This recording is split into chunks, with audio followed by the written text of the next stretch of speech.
Baik, di video kali ini kita akan membahas dua materi, yang dimana materi pertama yaitu uji one-way MANOVA. MANOVA adalah generalisasi dari analisis varian untuk situasi di mana ada beberapa variabel independen dengan mengukur beberapa variabel dependen. Seorang peneliti dapat meningkatkan kemungkinan perubahan yang dihasilkan oleh perlakuannya berbeda-beda dan interaksi-interaksi yang berbeda-beda, tetapi meningkatkan kompleksitas analisis. Keuntungan dari MANOVA yang melalui serangkaian ANOVA untuk setiap variabel dependen adalah perlindungan terhadap kesalahan tipe 1. Uji MANOVA one-way atau multivariate analysis of variance. Multivariate analysis of variance atau MANOVA merupakan analisis yang membandingkan grup pada satu kelompok variabel independen secara simultan. Multivariate merupakan kebalikan dari analisis diskriminan jika pada MANOVA data kategorik ada pada variabel independen, namun pada analisis diskriminan skala kategorik justru pada variabel dependen. Untuk lebih jelasnya dapat dilihat pada ilustrasi tabel berikut, yang dimana jumlah grup dalam variabel independen ada dua grup, kasus khusus dan kasus umum. Jumlah variabel dependennya untuk kasus khusus univariatnya t-test, 2 atau lebihnya hotelin st kuadrat. Dalam kasus umum univariatnya ANOVA, sedangkan 2 atau lebihnya yaitu MANOVA. Selanjutnya perhitungan uji statistik. Dalam analisis multivariat satu arah, variabel independen dikategorikan dan setidaknya dua variabel dependen adalah angka. Dalam MANOVA, dua arah atau desain faktorial, dua atau lebih variabel bebas dibagi menjadi beberapa kategori, setidaknya dua di antaranya bergantung secara numerik. Model umum untuk MANOVA satu arah yaitu yang dimana rumusnya I sama dengan 1, 1, 2, T, J sama dengan 1, 2, R, K sama dengan 1, 2, dan selanjutnya. Yang dimana YIJK yaitu pengamatan dari variabel terikat ke K dan ulangan ke J yang memperoleh perlakuan ke I. UK yaitu rata-rata dari variabel terikat ke K.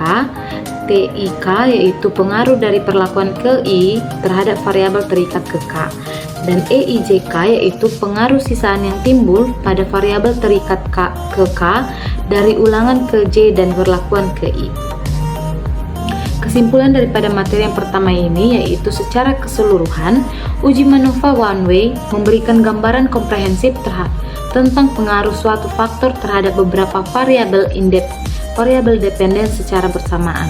Metode ini sangat bermanfaat dalam penelitian kesehatan, psikologi, pendidikan, dan ilmu sosial lain yang memerlukan pemahaman mendalam tentang hubungan multivariat antar variabel numerik.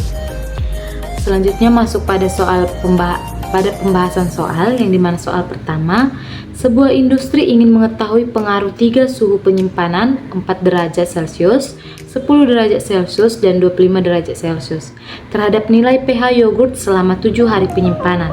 Data pH dari setiap kelompok dikumpulkan.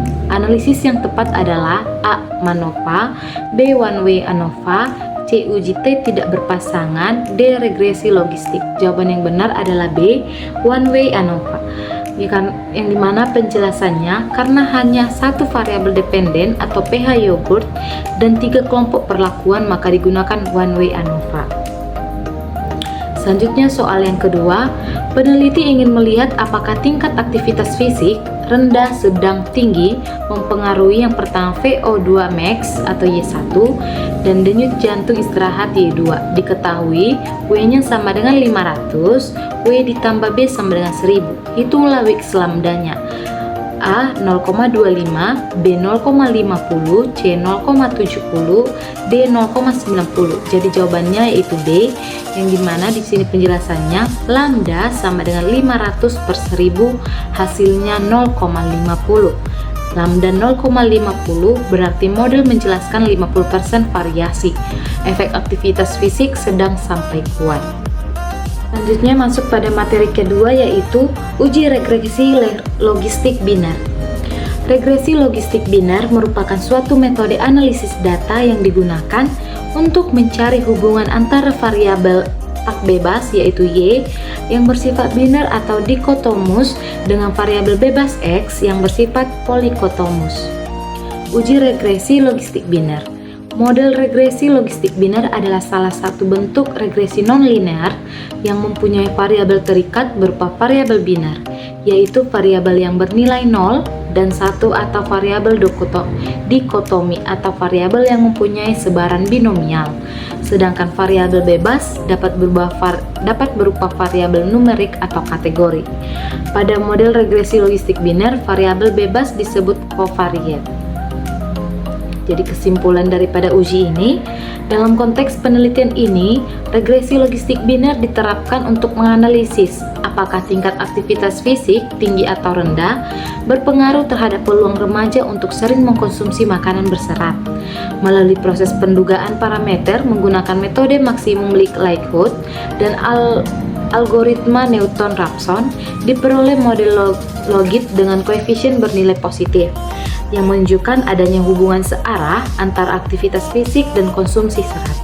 Melalui proses pendugaan parameter menggunakan metode maksimum likelihood dan algoritma Newton-Raphson, diperoleh model logit dengan koefisien bernilai positif. Selanjutnya masuk pada soal pembahasan yang pertama. Sebuah peneliti ingin mengetahui apakah aktivitas fisik rendah berhubungan dengan kejadian obesitas pada orang dewasa menggunakan regresi logistik biner. Hasil analisis menunjukkan OR sama dengan 2,5. Apakah interpretasi yang benar? A. Aktivitas fisik rendah menurunkan risiko obesitas. B. Aktivitas fisik rendah meningkatkan risiko obesitas 2,5 kali. C. Aktivitas fisik rendah tidak berhubungan dengan obesitas. D. Aktivitas fisik rendah meningkatkan risiko 25 kali. Jawaban yang benar yaitu B, yang dimana penjelasannya QR lebih besar daripada 1, berarti meningkatkan risiko OR 2,5, yaitu risiko 2,5 kali lipat. Soal yang kedua, dalam penelitian hubungan tinggi asupan garam dengan hipertensi diperoleh OR sama dengan 1,0 atau P sama dengan 0,87. Apakah artinya? A. Tidak ada hubungan antara asupan garam dan hipertensi.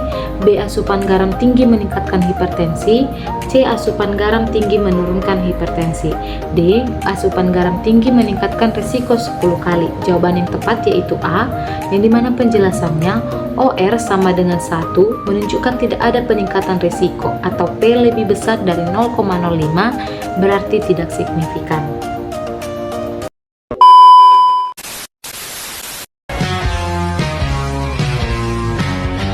Por más que possa